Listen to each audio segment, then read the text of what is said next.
यार ऐसे कैसे कर सकते हो आप हमारे साथ में? मतलब जी में आया तब आप हमें तोड़ गए, और तोड़ के आपने कह दिया साहब आज पहले तो कहा पूरा सिरों ही रखेंगे, और बाद में पूरे से पार नहीं पड़ी तो आधा सिरों ही रखेंगे। आधा भी नहीं, केवल 89 गांव रखेंगे, और केवल इसलिए क्योंकि तुम्हें आबू दिलवाड़ा लेना है, केवल इसलिए क्योंकि आबू दिलवाड़ा में रुपए मिलते हैं। तो आपको हमें रुपए नहीं देने थे, रुपए किसको देने थे? उनको रुपए देने थे, गुजरात वालों को रुपए देने थे, क्योंकि आप खुद गुजराती थे। और फिर मुझे वल्लभ भाई पटेल कई बार बहुत अच्छे लगते हैं। यार बंदा ऐसा ही होना चाहिए जो अपने लोगों के लिए खड़ा हो जाए। ऐसे नेता होने चाहिए जो अपने लोगों के लिए किसी भी हद में चले जाएं, गलत हो तो है, हमें फायदा होना चाहिए। काश हमारे पास ऐसा कोई नेता होता जो उस दिन खड़ा हो पाता, जिसकी रीढ़ की हड्डी थोड़ी ज्यादा सही होती, जो कह पाता कि नहीं साहब कैसे ले लोगे, तुम मांगते क्या हो सिरोही के अंदर, तुम इधर एक कदम उठा के देखो, देखे तुम कैसे आ जाओगे, तुम तो सिरोही तोड़ने की बात करते हो, हम एक गांव नहीं देंगे तुम्हें। पर ऐसा करने वाला वहां पर कोई भी, वल्लभ भाई पटेल गुजरात के नेता थे, तो गुजरात की बात दिल्ली में कर रहे थे, तो गुजरात के लिए सिरोही को तोड़ गए, और आबू दिलवाड़ा कहां मिला के चले गए? गुजरात में। वल्लभ भाई पटेल गुजरात के नेता थे, इसलिए संविधान सभा में बोलते थे तो उन्होंने कहा कि गुजराती को 8वीं अनुसूची में शामिल किया जाए, और गुजराती 8वीं अनुसूची में शामिल हो गई। अपने वालों से किसी से बोला नहीं गया, इसलिए राजस्थानी 8वीं अनुसूची के अंदर शामिल। गुजराती कल की भाषा है, हमारे बाद की भाषा है। गुजराती आज भी हमारी किताबें पढ़ा पढ़ा के टाइम पास कर रहे हैं। गुजराती के सिलेबस में मीराबाई पढ़ाई जाती है, उनसे कोई पूछे कि मीराबाई गुजराती में कहां लिखती थी, वो गुजरात के सिलेबस में आज भी वीरमदेव सोनगरारी बात पढ़ाते हैं, उनसे पूछा जाएगी वीरमदेव सोनगरा का गुजरात से गुजरातियों से क्या लेना देना। वीरमदेव सोनगरा हमारे जालोर का था, वो हमारे राजस्थान का था। और अपने बलवंत सिंह मेहता और माणिक्यलाल वर्मा संविधान सभा के मेंबर थे, एक मिनट के लिए बोले थे कि सर राजस्थानी वाला तो बेटर। ठीक सर, आपने खड़े होने का मौका दिया, इसके लिए थैंक यू है आपको। वहां कोई विरोध करने वाला नहीं था, अपनी मांग रखने वाला वहां कोई भी कर गए साहब। ये पूरा अपना जो घोड़मोड़ किया गया था, ये घोड़मोड़ अपना किया गया 26 जनवरी 1950। कब किया गया? संविधान बन रहा था उसे ठीक पहले 25 जनवरी को ये पूरा करकुरा दिया था। इसलिए 26 जनवरी को जिस दिन संविधान बना उस दिन हमारा नाम रखा गया राजस्थान। क्या नाम रखा गया? क्योंकि पूरा राजस्थान मिल गया। सिरोही इतना टुकड़ा तो वल्लभ भाई पटेल तुम्हें देंगे ही नहीं, बाकी पूरा मिल गया तुम्हें। 19 रियासतें थी, 19 की 19 तुम्हारे पास आ गई, तो अब तुम्हारा नाम क्या जाना चाहिए? राजस्थान। तो अपना नाम राजस्थान कब पड़ा? अब भाई शास्त्री जी को बना तो दिया मुख्यमंत्री, लेकिन शास्त्री जी को मुख्यमंत्री बनाने के बाद दो लोगों का एक ही सपना है, शास्त्री जी को हटाना है। जयेंद्र नारायण व्यास और माणिक्यलाल। किस किस का सपना है? उन्हें लगता था डांस अच्छा हमें आता है, गाना अच्छा हमें आता है, और मुख्यमंत्री कौन बन जाए? हीरालाल ने ऐसा क्या किया कि ये मुख्यमंत्री बन जाए? अब भाई जयेंद्र नारायण व्यास और माणिक्यलाल वर्मा दोनों ने दिल्ली जाके शिकायतें की कि हीरालाल अच्छा आदमी नहीं है, ये तो जयपुर के राजा की कठपुतली है भाई साहब। जयपुर का राजा नचाता है, और ये राजा राज प्रमुख नहीं है, राजा ही मुख्यमंत्री है, गंगाधर ही शक्तिमान है, सब कुछ वही करता है राजा। और राजा नहीं तो हीरालाल को बनाया। तब लोकतंत्र का मतलब हुआ राजाओं का राज खत्म होगा। हमारे राजस्थान में तो खत्म हुआ नहीं, हमारे राजस्थान में तब भी राजा जी की चल रही है। जो जयपुर राजा जी कहते हैं वैसा हीरालाल कर लेता है। खूब शिकायतें की वहां, डेली शिकायतें की। तो भारत सरकार को लगाया यार कुछ ना कुछ पंगा है। लेकिन हीरालाल शास्त्री वल्लभ भाई पटेल के खास आदमी। किसके खास आदमी? और भारत में वल्लभ भाई पटेल के बिना पत्ता नहीं हिले। तो वल्लभ भाई पटेल ने कहा टेढ़ा है पर राजस्थान का सीएम तो कौन रहेगा? इतने में साहब 1950 के दिसंबर तक जाते जाते पटेल साहब की डेथ हो गई। जयेंद्र नारायण व्यास और माणिक्यलाल वर्मा का यस वापस गए सरकार के पास, वापस जाके कहा हीरालाल क्यों बैठा है? हीरालाल राजा का चमचा है, हम सब जानते हैं इसको, इसने भारत छोड़ो आंदोलन में भी भाग नहीं लिया था। तो भारत सरकार को लगा यार मामला थोड़ा बहुत गंभीर है, इसलिए हीरालाल शास्त्री को हटाया और हटा के एक नया सीएम बनाया, CS वेंकटाचार्य। किसको बनाया? उस समय अपने राजस्थान के IAS थे ये, है ना। तब IAS नहीं बोलते थे, IAS को बोला करते थे ICS। क्या बोलते? इंडियन सिविल सर्वेंट, है ना। तो ICS हुआ करते, इनको बना दिया गया अपना मुख्यमंत्री। मुझे दो बातों पर बड़ी हैरानी होती है। एक हैरानी तो ये यार किसी IAS को मुख्यमंत्री कैसे बना सकते हो? IAS था भाई, मुख्यमंत्री का मतलब है जनता के बीच का आदमी बने, और आपने किसको उठा के बिठा दिया हमारे ऊपर? एक IAS को बिठा दिया कि ये साहब तुम्हारा मुख्यमंत्री है। इसका मतलब राजस्थान में कोई विरोध करने वाला तो उससे भी बड़ा मुझे अचरज इस बात का कि साउथ इंडियन राजस्थान का सीएम कैसे बन सकता है? CS वेंकटाचारी साउथ इंडिया में, क्या कोई इमेजिन कर सकता है कि तमिलनाडु का मुख्यमंत्री किसी पंजाबी को बना दिया जाए? क्या कोई इमेजिन कर सकता है कि पंजाब का मुख्यमंत्री कोई केरला का बंदा बन जाए, या राजस्थान का कोई बंदा वहां जाके बन जाए? लोग ना बाटे मार मार के मार दे। और साहब, राजस्थान की जनता क्या बोली थी? जो राजस्थान की जनता ने किसको सीएम माना? CS वेंकटाचारी। और अपने नेताओं में कोई में दम था नहीं कि नेता ये कह सकते हैं कि साहब CS वेंकटाचारी हमारा सीएम कैसे है। CS वेंकटाचारी IAS है। पहली बात तो कोई डेमोक्रेटिक नेता को बनाओ, आप डेमोक्रेसी से बनाओ। डेमोक्रेसी का मतलब जनता के बंदा कोई बने। CS वेंकटाचारी राजस्थान की जनता का तो बंदा है नहीं, IAS बंदा एक, इसलिए राजस्थान के अंदर है। फिर राजस्थान से कोई लेना देना नहीं बंदे का, बंदा साउथ इंडिया का है। आप हमारे माथे पे लाके बिठा रहे हो। पर अगलों की चल रही थी, तुम्हारे यहां कोई बोलने वाला नहीं था, क्योंकि नेताओं को चाहिए प्रधानमंत्री के पद, मुख्यमंत्री के पद, मंत्रियों के पद, राजाओं को चाहिए राज प्रमुख के पद, राजाओं को चाहिए प्रिवी पर्स। काश उस दिन कोई बोलने वाला होता, काश उस दिन कोई मांग करता हमारे बारे में, ये कैसे वेंकटाचारी क्या मांगता है हमारे अंदर। पर हम कोई मांगने वाले नहीं थे, हम कोई बात करने वाले नहीं थे, हम सीधे खड़े होने वाले नहीं थे। इसलिए राजस्थान बोलते थे सौराष्ट्र, राजस्थान, मालवा, इसको मिला के बोलते। सौराष्ट्र वाला टुकड़ा दिया गया गुजरात को। किसको दिया गया? गुजरात। तब का बॉम्बे।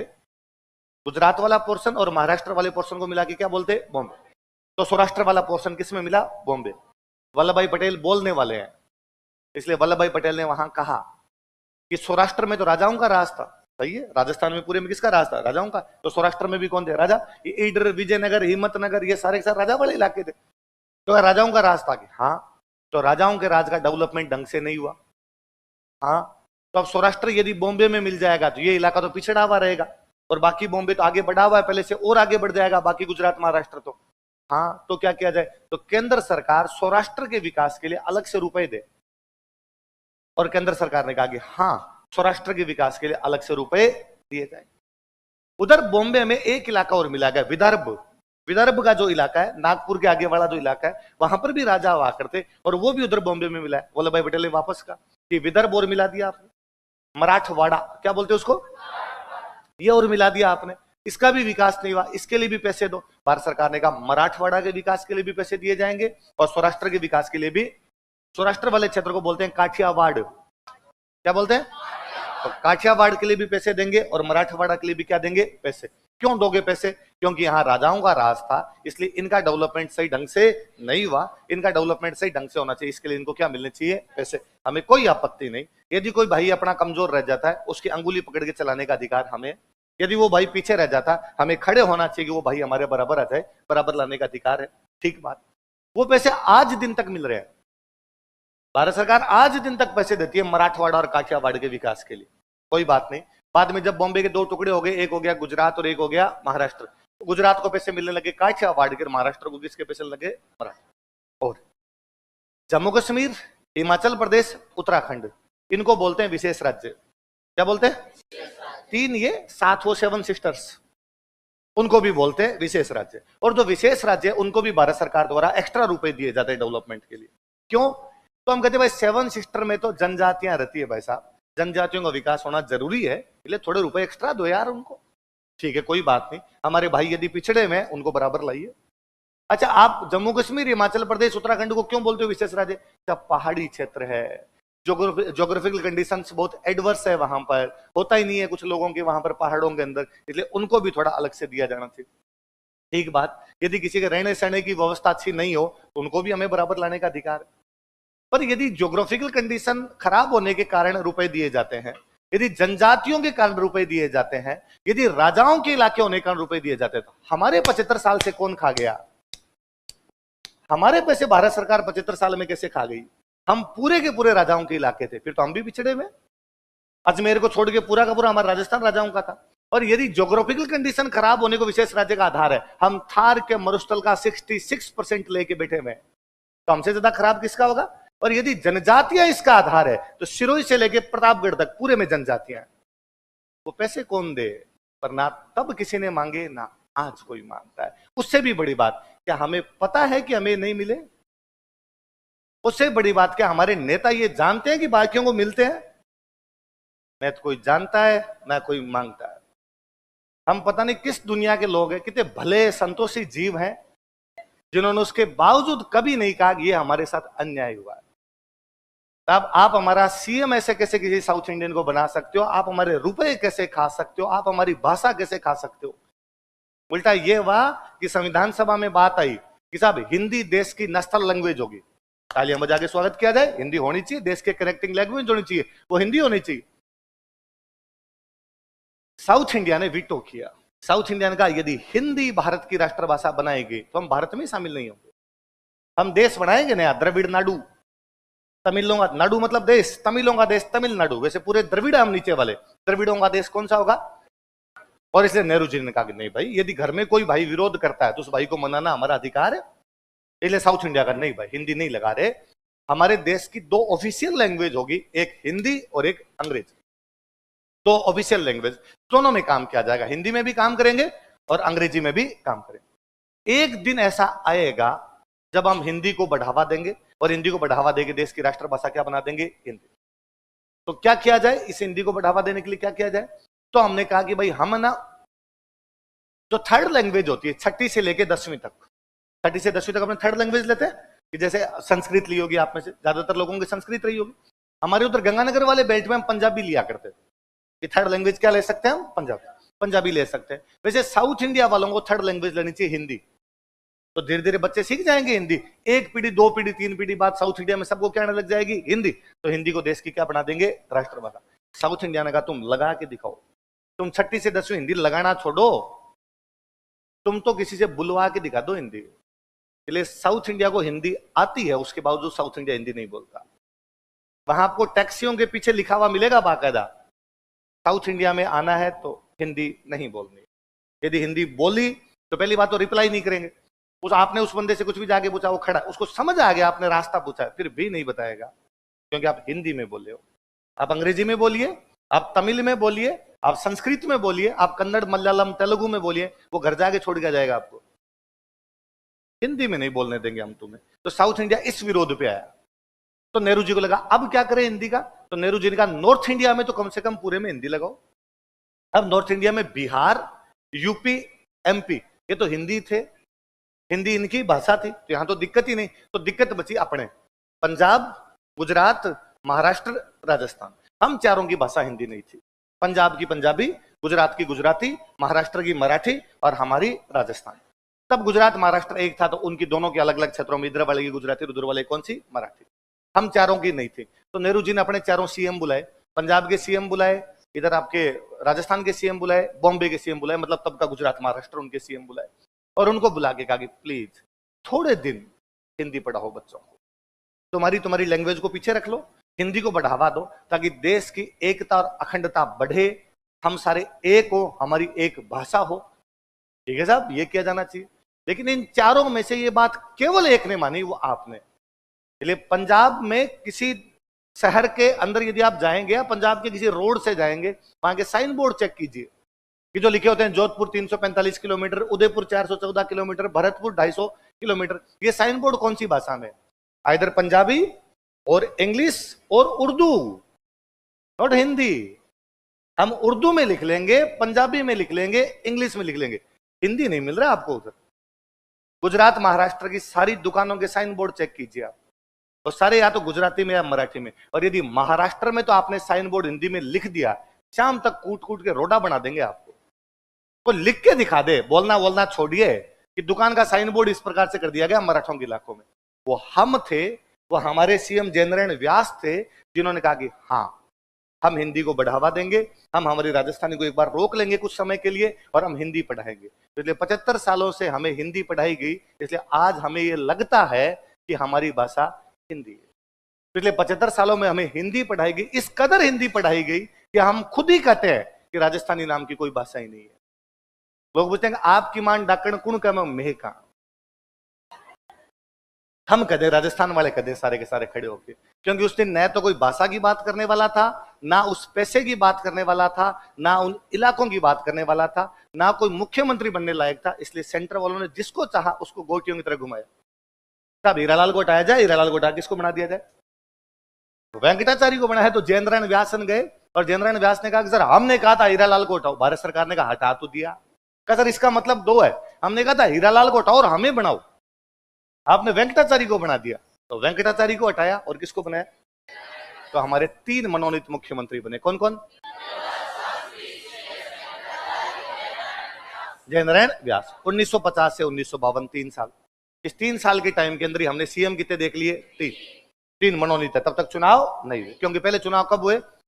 1952। अब 1952 में चुनाव होते हैं। अब 1952 में चुनाव हुए तो भाई सारे के सारे नेताओं का आगे भाई चुनाव लड़ो। अपने सिटिंग सीएम कौन है? पूरे भारत में उन दिनों एक ही पार्टी हुआ करती, उस पार्टी का नाम था कांग्रेस। क्या नाम था? पहले पूरे भारत में एक ही पार्टी जीतने वाली थी, पार्टी कौन सी थी? कांग्रेस। एक आर्य समाज के एक नेता हुआ करते, उनका नाम था करपात्री जी महाराज। क्या नाम था? और करपात्री जी महाराज ने अपनी पार्टी बना ली, उस पार्टी का नाम था राम राज्य परिषद। क्या नाम था? हम राम राज्य लाएंगे, इसलिए पार्टी का नाम क्या कर दिया? राम राज्य। राम राज्य मतलब अच्छा राज्य है ना, तो अच्छा राज्य बनाएंगे हम, जैसा राम जी के टाइम में राज्य था वैसा राज्य बनाएंगे, इसलिए नाम क्या रख दिया गया उसका? गांधी जी का सपना था कि भारत को एक दिन क्या बनाना है? राम राज्य। करपात्री जी महाराज ने कहा लो पार्टी का नाम ही क्या कर देते हैं? राम राज्य परिषद।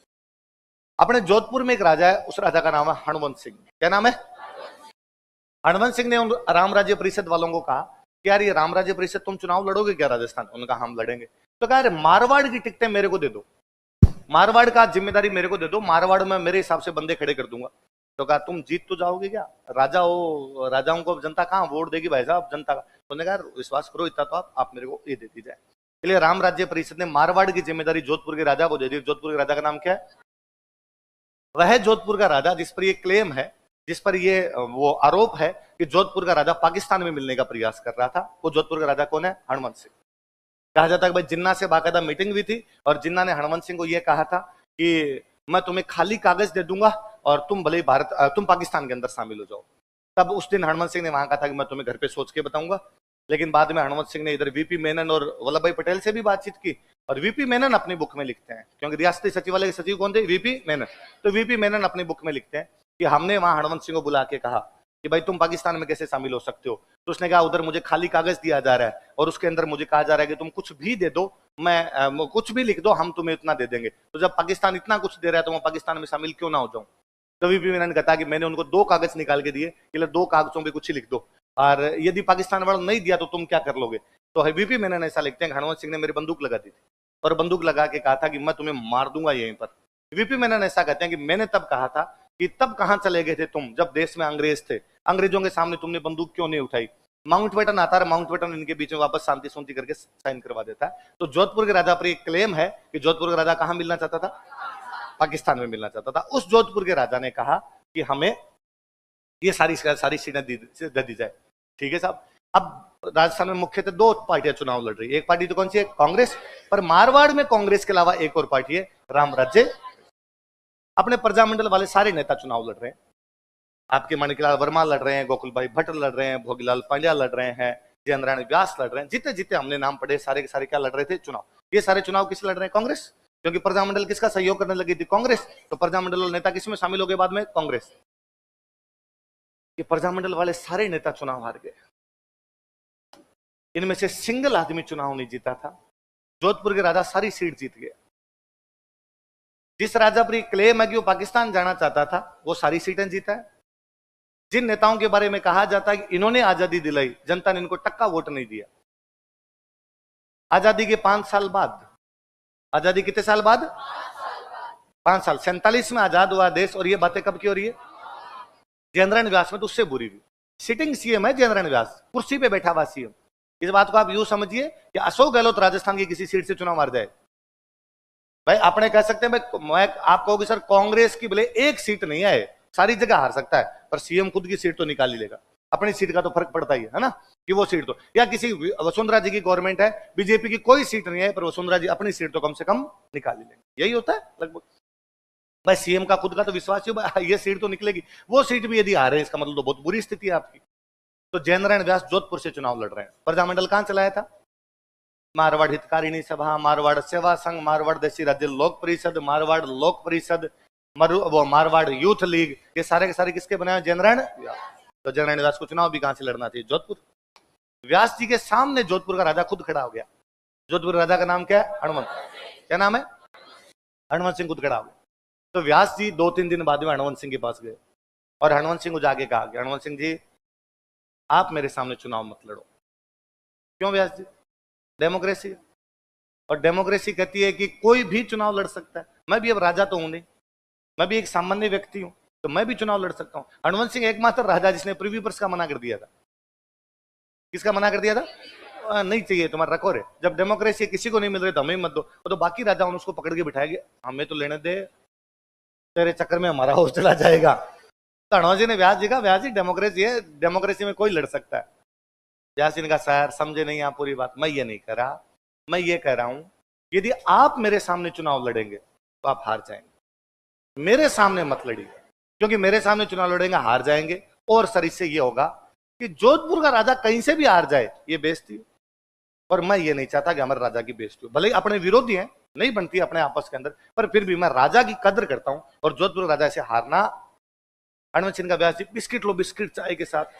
अकेले चाय नहीं पीते, नरणाबासी एकदम, बिस्किट और खा लो, बाद में बात करते हैं। चाय खत्म हुई तब हनुमंत सिंह ने व्यास जी कहा, व्यास जी मैं जोधपुर का राजा, पूर्व राजा हनुमंत सिंह खुद चुनाव लड़ रहा हूं जोधपुर से आपके सामने। यदि मैं ना लड़ूं और मैं जोधपुर की जनता को यह कह दूं कि मेरी तरफ से व्यास जी के सामने पत्थर चुनाव लड़ रहा है, ये ईंट है, ये चुनाव लड़ेगी, व्यास जी विश्वास मानिए जोधपुर की जनता ईंट को वोट देगी, आपको नहीं देगी। इसलिए अपने दिमाग की गलतफहमियां बाहर निकाल के रखना आप सारी। व्यास जी को 2-3 दिन बाद समझ में आ गया कि बाटा जीत सकता है, मैं यहां से जीते। तो व्यास जी ने एक जगह से और चुनाव लड़ लिया, जालोर। कहां से लड़ लिया? कोई आदमी 2 सीट से खड़ा हो सकता है, तो व्यास जी 2 सीट से खड़े हो गए, जोधपुर से भी खड़े हो गए। कहां से खड़े हो गए? जोधपुर के राजा ने जालोर में भी अपना एक बंदा खड़ा कर दिया कि वहां भी व्यास जी के सामने खड़े हो जाओ। दोनों जगह से व्यास जी की जमानत जब्त है। 10% वोट नहीं मिले हैं व्यास जी को, न तो जोधपुर में न जालोर में। दोनों जगह से, इधर से राजा खुद जीत गया, उधर से राजा का बंदा जीत गया। सिटिंग सीएम 2 जगह से चुनाव लड़े, जमानत जब्त हो जाए। और आप कहते हो साहब हमने प्रजामंडल चलाया था, जनता हमारे साथ में थी। ठीक, बोली बोली बातें करते हो। व्यास जी छोड़िए, ये पंछीडेन, फलाना गांधी, ढींगरा गांधी, सारे चुनाव हारे, कोई नहीं जीता। समस्या राजस्थान में आई कि सीएम किसको बनाए? कांग्रेस मर पड़ के बहुमत तक पहुंच गई थी। राजस्थान में सीटें थी 160। कितनी थी? चुनाव जीतने के लिए, सरकार बनाने के लिए चाहिए 81। कितनी चाहिए? कांग्रेस की ले दे के 82 आई। पूरी पूरी गवर्नमेंट बन सकती है। मारवाड़ में तो सफाया हो गया पूरे के अंदर, कांग्रेस को सीट ही नहीं मिली। राजा सारी की सारी सीट जीत गया था इधर से। तो इधर कोई बाकी राजस्थान में इनको ले देगी, कितनी सीटें आई? जबकि पूरे इंडिया में हालत ये थी कि मान लो यूपी में सीट है 200, कांग्रेस कितनी जीत गई? 180। बंगाल में सीट कितनी? मान लो 150, कांग्रेस कितनी जीत गई? 135। तो क्लीन स्वीप मारती थी कांग्रेस, अपने यहां गुडालिए थी, गुडालिए जैसे जैसे करके कोहनियों के बल कितनी सीट जीते थे। अब बात है 82 में सीएम कौन बने? क्योंकि सीएम कैंडिडेट सारे हार गए। व्यास जी बन सकते थे, व्यास जी हार गए। मणिकलाल वर्मा बन सकते थे, वो हार गए। गोकुल भाई भट्ट कांग्रेस के अध्यक्ष थे, वो हार गए। वाकड़ के गांधी, फलाण जी गांधी, ढिंगड़े गांधी, हीरालाल शास्त्री जीते। तो हीरालाल शास्त्री ने एमएलए का चुनाव नहीं लड़ा, एमपी का लड़ा। उनको पता था राजस्थान में नेतागिरी तो करने नहीं देंगे व्यास और वर्मा, इसलिए अपने दिल्ली की नेतागिरी करते हैं, इसलिए वो उधर लड़ गए अपने। अब राजस्थान का सीएम कौन बने? तो बिल्ली के भाग का छिंका टूटा, और व्यास जी की एक थैली पकड़ते टीकाराम पालीवाल। कौन थे? और व्यास ने कहा कि हमारी तरफ से सीएम किसको बना दिया जाए? टीकाराम पालीवाल। पहले कौन बने? टीकाराम। तो राजस्थान के पहले इलेक्टेड सीएम कौन थे? पर जयनारायण व्यास और मणिकलाल वर्मा का एक ही सपना है, हमें क्या बनना है? सीएम। पर हार गए दोनों, तो सीएम कहां से बने? इसलिए सीएम किसको बनाना पड़ा? टीकाराम पालीवाल। हाँ, जनता इनके साथ नहीं थी। कोई क्यों हारता है? अब कोई हारता है, इसका मतलब जनता उसके साथ नहीं थी। क्यों नहीं होती? क्योंकि उसमें लखन नहीं होते। बस, history is written by victors है, इतिहास विजेताओं का है। कांग्रेस की गवर्नमेंट थी इसलिए प्रजामंडल है। चलो, तो पहले कौन बन गए अपने? टीकाराम। व्यास जी को सीएम बनना। किशनगढ़ में एक एमएलए जीत गए, चांदमल मेहता। कौन जीत गए? उनसे इस्तीफा दिलवाया गया। कि आप एमएलए का सीट छोड़ दो। एमएलए की सीट छोड़ी गई, अब यदि कहीं पर एमएलए की सीट खाली हो जाती तो वहां पर दोबारा चुनाव होंगे, बाई इलेक्शन, उपचुनाव, क्या बोलते हैं, उपचुनाव। तो किशनगढ़ सीट पे उपचुनाव होते हैं। जयेंद्र व्यास किशनगढ़ से चुनाव लड़ते हैं। कहां से चुनाव लड़ते हैं? क्योंकि व्यास जी को पता था कि जोधपुर में तो फिर भी नहीं जीतने देंगे। जोधपुर का राजा, जिस दिन चुनाव का रिजल्ट आया था उस दिन डेथ हो गई। जिस दिन चुनाव का रिजल्ट आया था, जोधपुर का राजा, जोधपुर का रिजल्ट आया, यहां पर जीत गए जोधपुर के राजा, तो जोधपुर राजा प्लेन में जालोर जा रहे थे कि जालोर वाला रिजल्ट पता करते हैं। राजा खुद प्लेन उड़ा रहे थे, साथ में राजा की गर्लफ्रेंड थी जुबेदा। प्लेन क्रैश होता है, तो ये तुम्हें आज पता चला? पूरी मूवी है जुबेदा, मनोज वाजपेयी, रेखा करिश्मा कपूर की मूवी है जुबेदा, पूरी मूवी है जुबेदा। जुबेदा के बेटे फिल्मों के बहुत बड़े डायरेक्टर हैं, अनूर हुसैन बहुत बड़े डायरेक्टर थे। तो ये पूरे का पूरा जो था, प्लेन क्रैश कर गया, प्लेन क्रैश कर गया तो राजा की उसमें क्या हो गई, डेथ। तो जोधपुर में यदि राजा की डेथ हुई तो जोधपुर में भी दोबारा चुनाव होंगे। व्यास जी फिर भी नहीं लड़े, क्योंकि व्यास जी को पता था कि जोधपुर की जनता फिर भी मेरे को वोट है। किशनगढ़ वाले बापड़े भले थे, किशनगढ़ वाले ये जानते थे इस बात को, यदि व्यास जी जीते तो व्यास जी सीएम बनेंगे। व्यास जी सीएम के दावेदार तो ही, तो व्यास जी क्या बनेंगे, सीएम। इसलिए किशनगढ़ वालों ने व्यास जी को जिता के भेजा, इसलिए व्यास जी जीत के आए। टीकाराम पालीवाल को हटाया और दूसरे निर्वाचित मुख्यमंत्री कौन बने? 6 महीने के अंदर ही चुनाव के 6-7 महीने बाद में जयनारायण व्यास अपने सीएम बन जाते। दूसरे लिखो जयनारायण व्यास। ऐसी बेइज्जती आज तक 2 ही लोगों की हुई है, एक तो टीकाराम पालीवाल की कि मुख्यमंत्री से हटा के क्या बना दिया गया, उप मुख्यमंत्री। या देवेंद्र फडणवीस, महाराष्ट्र वाले देवेंद्र फडणवीस पिछली बार थे मुख्यमंत्री, इस बार है उप मुख्यमंत्री। ऐसे बढ़ना जरूरी थोड़ी है, सीट छोड़ो ने, डिमोशन कैसे करवाया जा सकता है किसी से? मतलब ये तो ठीक वैसा ही हुआ कि भाई आप पहले तो एमएलए बने थे, अगली बार कहे सरपंच का चुनाव लड़ ले, तो गांव के अंदर प्रधान बन जाए, ये बन जाए। क्यों बन जाए यार, बंदा आगे प्रमोशन करे, डिमोशन क्यों करवाए अपना? और सीट ऐसी चीज है जी। टीकाराम जी को लगा पिछली बार ही आपने तो बिल्ली के भाग का छिंका टूटा था, मुख्यमंत्री वैसे नहीं बनाते, अब अपने उप मुख्यमंत्री बना रही है, भी तो बहुत बड़ी बात है। 3 इडियट मूवी देखी है? तो उसमें एक डायलॉग है कि जब हम फेल होते हैं तो उतना दुख नहीं होता, जब दोस्त पास होता है तब ज्यादा दुख होता है। जयनारायण व्यास और माणिकलाल वर्मा दोनों दोस्त थे, दोनों फेल हो गए थे, दोनों राजी थे। पहले दोनों का दुख एक ही था, हीरालाल शास्त्री, उसको हटाना चाहते, दोनों मिलकर लड़ रहे थे। लेकिन अब जयनारायण व्यास तो बन गए सीएम, माणिकलाल वर्मा अभी पंछी गा रहे हैं। इसलिए माणिकलाल वर्मा के जीवन का एक ही सपना है, किसको हटाना है? किसको हटाना है? जयनारायण व्यास को हटाना है।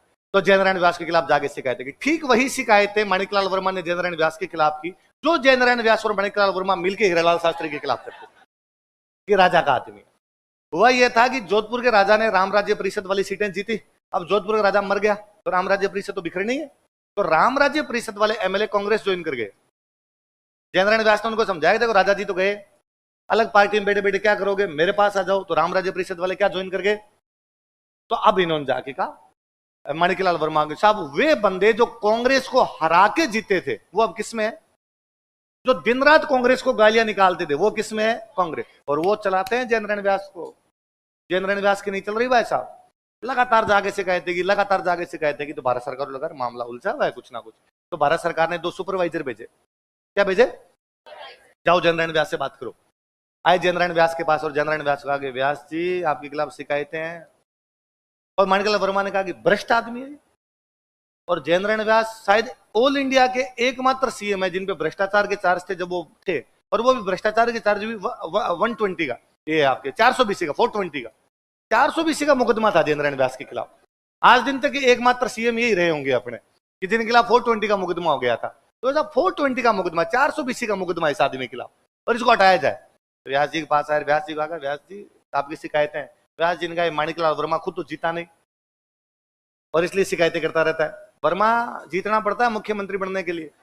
माणिकलाल वर्मा ने कहा कि व्यास जी क्योंकि सास भी कभी, पहले आप भी यही थे है ना, आप भी एकदम हारे हुए थे, तो फालतू की पंचायती नहीं करते।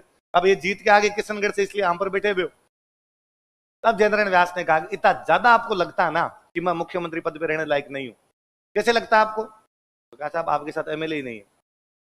वर्मा जी कह रहे एमएलए मेरे साथ है, व्यास जी के साथ नहीं। व्यास जी ने कहा अच्छा इस वर्मा के साथ में एमएलए, तो वोटिंग करवा लो, एमएलए की वोटिंग करवा ली जाए, जिसकी तरफ ज्यादा एमएलए आएंगे उसको क्या मान लिया जाए। कांग्रेस में एमएलए हो गए थे 110। कितने एमएलए थे?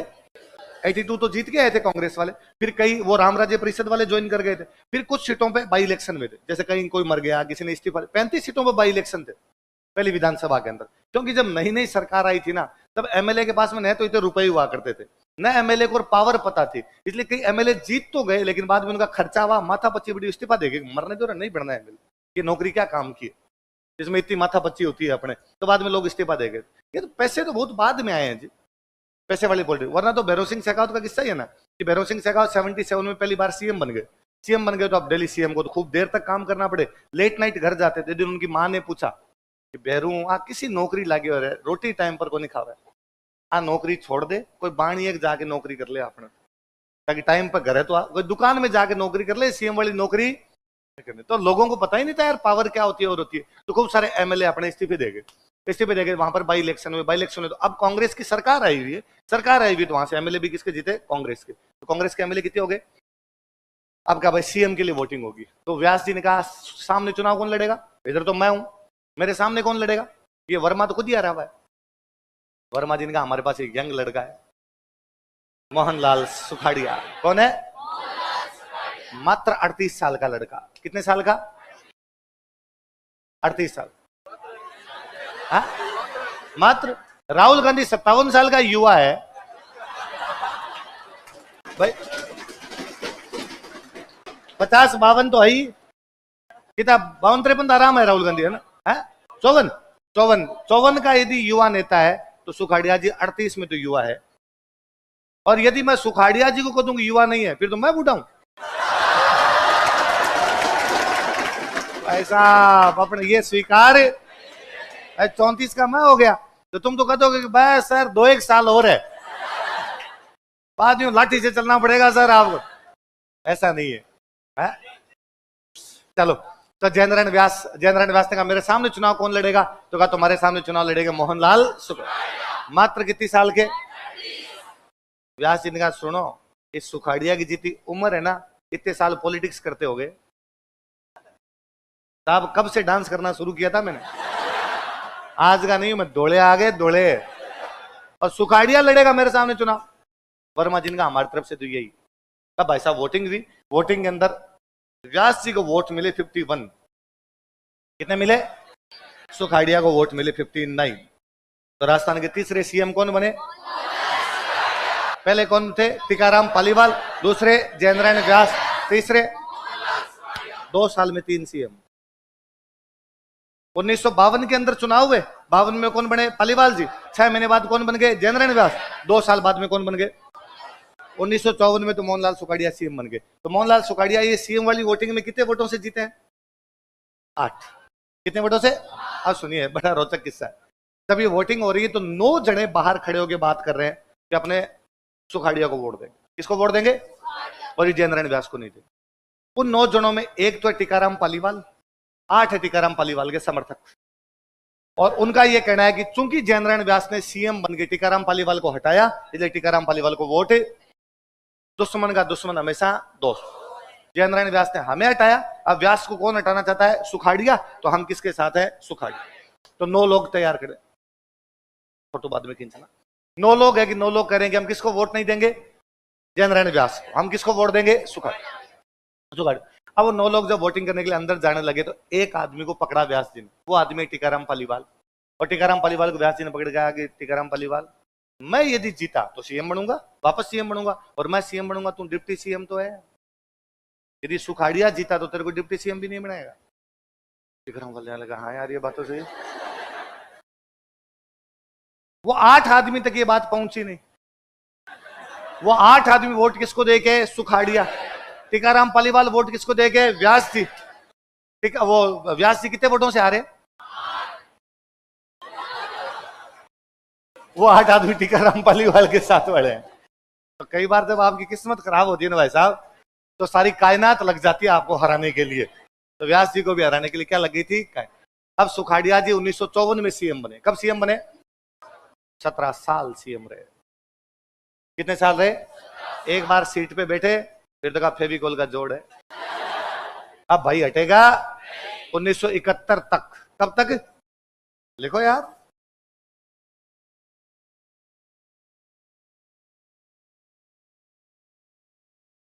1954 से 1900।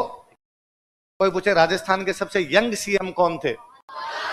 राजस्थान के सबसे लंबे समय तक रहने वाले सीएम कितने साल?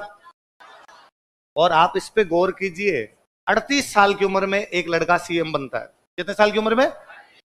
55 साल की उम्र में रिटायर ही हो गया भाई। 17 साल 38 17 कितने हो गए? 55 साल की उम्र में रिटायर ही हो गया। और 55 साल की उम्र में जब रिटायर हुआ है तब तक कितने साल सीएम रह गया?